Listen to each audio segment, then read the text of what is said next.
Приветствую гостей, подписчиков канала. Меня не было 2 недели в городе. Приехала, посмотрела вопросы, которые мне задавали, и решила сделать видео с ответами на вопросы. Вот обратите внимание, вот это вот креслице я уже показывала.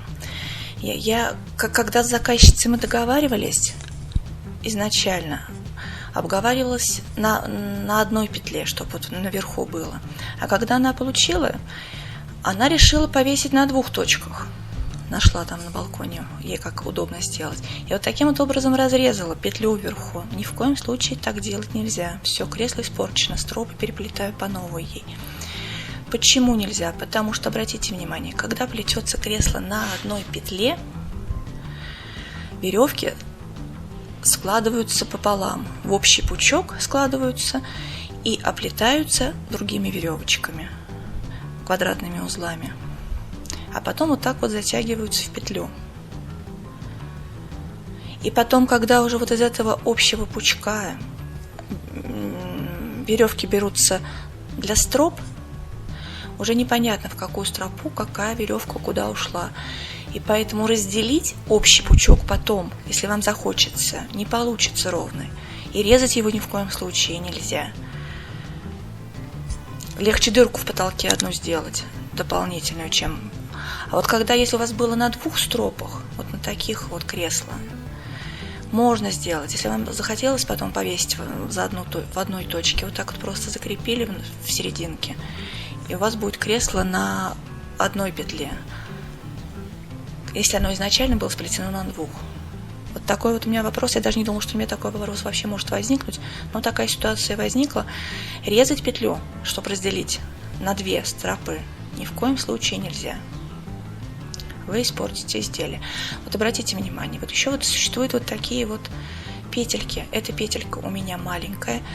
В магазине я просто не нашла нас больше, искать я больше дальше не стала. Сейчас покажу, для чего такие петельки используются. Веревки, так же как и пластик, и ротанг искусственный, он со временем портится, протирается от трения, если используются какие-то нагрузки. Поэтому, если вы хотите, чтобы ваше изделие вам служило не 1 год, как можно дольше времени. Тем более, если, например, дети на них качаются, крутятся, сильно активно используется кресло, то лучше вот сделать вот такую петельку. Еще раз повторюсь, они бывают больше. Это просто я не нашла у нас в магазине. Но такие тоже имеют право быть. И вот они вот так потом подвешиваются на крючок или на цепочку, куда будете подвешивать. И изделие намного дольше прослужит. Это не обязательно делать. Они и так, по крайней мере, то, что я делала, еще ни одно не протерлось. Делаю уже довольно-таки долгое время. Но можно подстраховаться, чтобы сохранить красивое изделие, тем более, если вы его сами сплели. Свои изделия очень жалко, как детей своих. У меня вопросы задавали, писали. Как подвешивается к потолку. Сейчас уже осень в центральной части России наступает, и дожди, холода, и гамаки можно перевесить в дом или на балконы куда-то, где у вас территория позволяет. Если у вас, например, деревянный потолок или деревянные балки в доме есть, это вообще просто, если это дом частный, где с деревянными потолками, то там просто такие крючки винчивающиеся продаются. А в бетонный потолок, для бетонного потолка вот существуют вот такие вот анкерные болты. Вот обратите внимание, видите, 2 крючка. Вот один такой вот простой прорезной, другой вот такой вот. Разницы в принципе никакой, все едино. Просто здесь может выскочить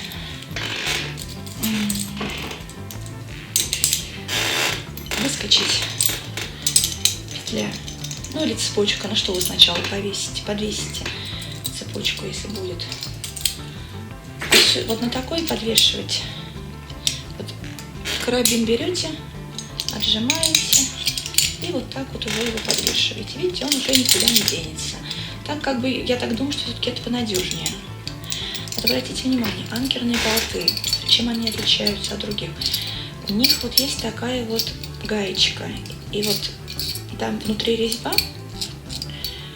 а вот здесь вот сверху вот такой хомут. И когда он просверливается дыра в бетонном потолке, он здесь вот закрепляется, потом вот гаечкой крутится. Здесь он закрепляется. Смотрите, обратите внимание. Вот видите, когда крутишь, вот эта вот штучка наезжает вот на эту, вот на основную часть, и в бетоне он распирает, его распирает. И он фиксируется прочно, крепко. Бетонные плиты бывают разные. В квартирах в основном они используются с пустотелы. Там дальше будет видно по видео. И есть тонкие пространства в этих плитах. Поэтому, если у вас, например, просверлили в бетоне, в потолке, в бетонном дырку, и вы понимаете, что там сверло в пустоте оказалось, то можно усилить вот такими вот средствами. Это не обязательно именно такое средство, это я просто купила.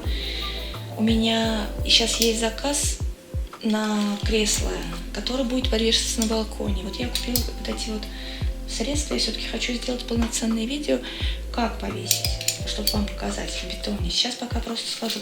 Там они разные бывают, это специальные герметики.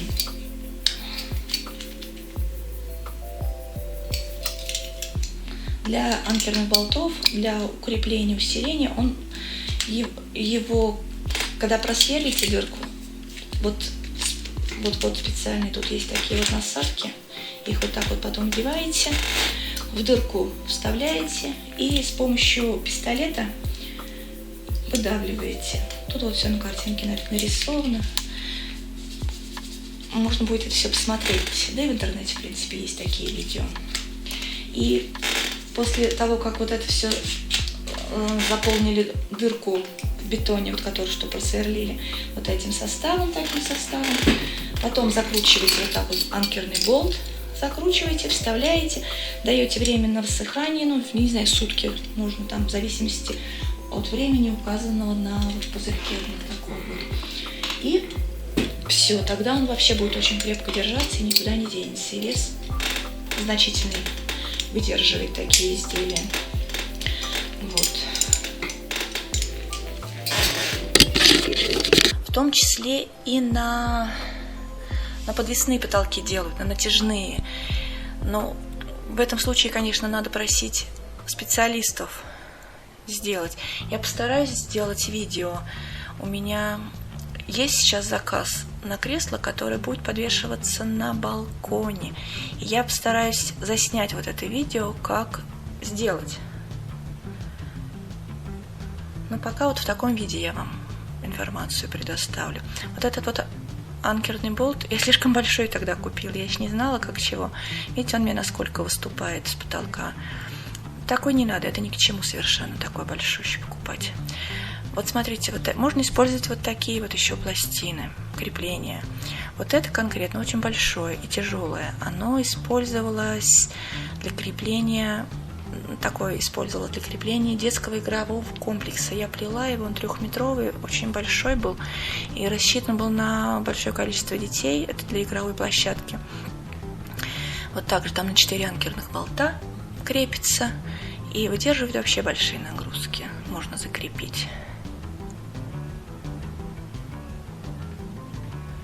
Но я еще раз говорю, это большая пластина, есть поменьше, с меньшим колечком. На такие вещи, на такие крепления вешают канаты, боксерские груши, ну, в общем, что-то, что большую нагрузку выдерживает, чтобы выдерживало большую нагрузку.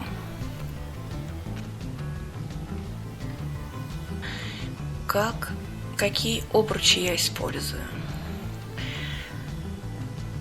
Вот смотрите, вот это вот гимнастический обруч, тонкий. Их использовать нельзя. Но если только вы рассчитываете на ребенка вообще небольшого возраста и небольшого веса, под взрослым человеком они согнутся, сломаются. Я использую Вот такие вот трубы. Я их заказываю, на заказ делаю из трубы 22 миллиметра. Найти надо трубогиб в своем городе и у них заказывать. Сварные и покрашенные. Их надо тоже так же красить, потому что осадки, чтобы ржавчина не возникала, не проступала. Еще меня вопросы задавали. Основные какие вопросы были? Это было по веревкам. Где я и где беру, какие использую. Сейчас еще вот это сюда повешу. Ой. Вот обратите внимание по поводу веревок. Веревки бывают разные. Бывают полиэфирные шнуры, вот, которые, они красиво смотрятся, у них очень богатая тоже цветовая гамма в магазинах. Они называются полиэфирный шнур, они называются шнуры для ковров, они могут называться шнур в шнуре полиэфирный, они могут называться шнур с сердечником, вот эти вот шнуры, вот, которые я плету изделия. В основном они у меня идут на кресло на двух обручах, потому что они у меня сварные, они красиво смотрятся, очень благородные изделия смотрятся, но эти веревки дорогие. Отсюда и цена изделия дороже получается. Они продаются в намотках по 200 метров, цена в районе 550 рублей за этот моток. И поэтому дороже такие изделия, из таких веревок получаются дороже. Но они смотрятся красиво. И вот что мне не очень самой нравится, на этих шнурах я не знаю разрывную нагрузку. Потому что они идут как декоративный шнур, и от производителя на них нет разрывной нагрузки. Как вот, допустим, вот на таких вот веревках, когда я покупаю вот такие вот веревки, это тоже довольно-таки богатая цветовая гамма у них. Продаются они. Вот. И вот эти шнуры, полиэфирный шнур, он, видите, он немножко дает усадку. Вот. Растягивается, когда начинается изделие, когда на эти изделия присаживаются люди, оно маленько растягивается. Но они, в принципе, прочные. Как показала практика, они прочнее. Вот еще пока вот год висит в доме у знакомых такое кресло, ничего ему не сделалось, как бы. Вид он не потерял, все прекрасно смотрится. И причем люди разные весовые категории на него присаживаются. Ну, не знаю, свыше 150, наверное, вряд ли кто-то садился на такое кресло. А так нормальные, взрослые, среднестатистические люди вполне очень даже прекрасно себя чувствуют на таких креслах. Так, это был полиэфирный шнур. Еще он вот тоже он идет 4-миллиметровый, но в принципе 5-миллиметровый он тоже может быть. И это, как я заметила, один и тот же шнур. Просто у разных продавцов они разные бывают, они по-разному называются, такие вот шнуры. Это был полиэфирный шнур. Так, теперь вот такие всякие вот шнуры. Они бывают, вот смотрите, они на вид, в принципе, одинаково смотрятся, совершенно на вид одинаковые. Но структура и состав у них может быть разный. Вот эта вот белая веревка, это полиамидная веревка. Вот на нее разрывная нагрузка была 300, около 300, даже больше килограмм, там вот написано было. Покупаю я вот в таких вот мотках, это уже моток, конечно, у меня не целый. Полиамидная нить, она тоже дорогая, она дороже, чем вот полипропиленовые смесы. Они бывают смешанные, бывают полипропиленовые, бывает внутрь полиэфир вставляют. В общем, я вот про эти веревки, конечно, их очень большой выбор. Очень большое разнообразие составов вот таких веревок. И смотреть на них тоже... Вот на вид они все одинаковые. Красивые, они не тянутся, усадку практически не дают. Вот полиамид, чем хорош полиамид, он устойчив, более устойчив и к погодным явлениям, и к выгоранию, и к температурные нагрузки. Это когда на растягивание, когда человек очень большой садится, как вам объяснить, когда человек, даже вот в альпинизме, такие вот веревки даже в альпинизме могут использовать, такие составы полиамидные, потому что они нагрузки большие выдерживают. А есть веревки, я не помню вот эти вот у меня обрезки с какой был вес, тоже около 300, но они бывают 180, 200 килограмм выдерживают. Они бывают разные веревки. Вот эти вот веревки вот у меня были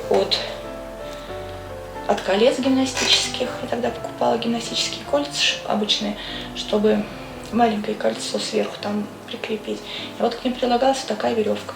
Ну вот на эти веревки они вообще 1000 килограмм выдерживают. Такие вот у меня еще были разноцветные веревки. Еще я вам что хочу. Меня спрашивают, где покупать. Покупать надо. Старайтесь не покупать в розничных магазинах, где их продают на отрез. По метру, по 2 разрезают. Там, конечно, накрутка гораздо больше идет.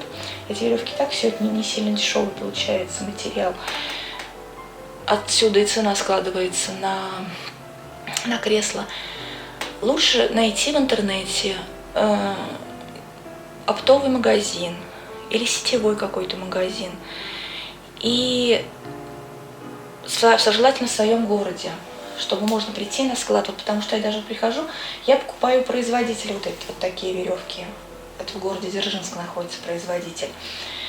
У них на сайте очень не очень удачный вообще сайт у этих товарищей, я не буду говорить кто. И у них вот этих разноцветных веревок на сайте вообще практически нет. Мне просто очень удобно, соседний город. За час я доеду, на складе сама посмотрю, что мне надо. Выберу, какие цвета. Цветовая расцветка у них богатая, но на сайте нет. Поэтому, если вы нашли какой-то сетевой магазин или оптовый магазин от какого-то производителя, позвоните менеджеров, спросите, есть ли какие-то цвета у них, какие нагрузки они разрывные, проходили ли эти веревки. И вот уже у сетевиков, у оптовых, вот у них уже заказывать, либо на заказ, если у вас нет в городе. Если есть в городе, еще лучше приехать, посмотреть и самим выбрать, какие вам надо веревки.